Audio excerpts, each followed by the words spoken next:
What happens if I have a green card and I've been out of the United States for too long? Hi, I'm Jim Hacking, immigration lawyer practicing law throughout the United States out of our office here in St. Louis, Missouri.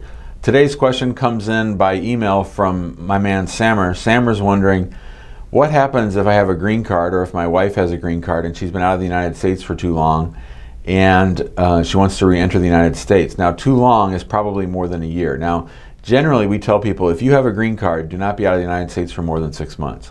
And don't cut it too close. Don't cut it 5 months and 3 weeks, because you never know.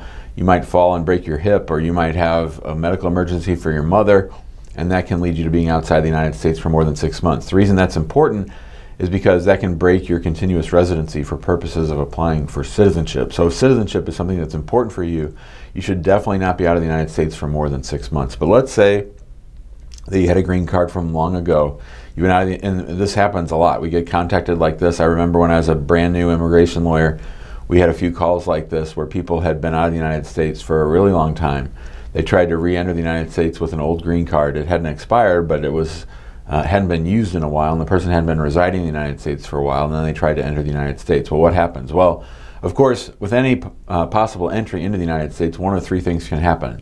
And you can sort of think of it as a red light, a green light, and a yellow light. So, of course, the red light would be that they don't let you back in and they turn you around and you have to buy a last-minute plane ticket to go back to your home country.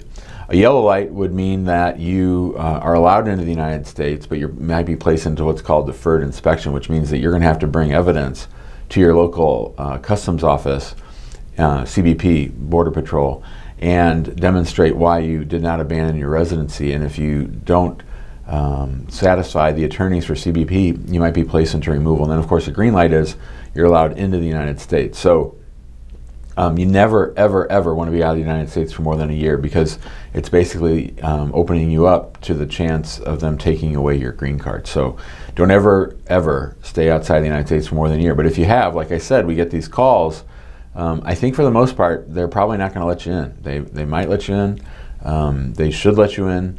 They should let you in and tell you that you're going to have to see an immigration judge. They can send you to removal, like I said, and you're going to have to convince a judge that you didn't abandon your residency, or that you have some independent basis for staying here. So this is a real problem. Most people in these situations that I've seen just throw in the towel and basically surrender their green card, and they're either starting over or they're stuck outside the United States until they find some other way to come. So generally, I don't think that anyone can rely on the good graces of CBP and just being allowed back in when they've had a green card and they allowed it to not be used and have not entered the United States for years and years. The fact of the matter is, the federal government views the bestowing of a green card upon you as a gift of sorts, and they don't like it when you sort of throw that gift in their face and don't use the green card. So you're really putting yourself at peril if you don't follow the rules, if you don't come back to the United States under 6 months or even under a year.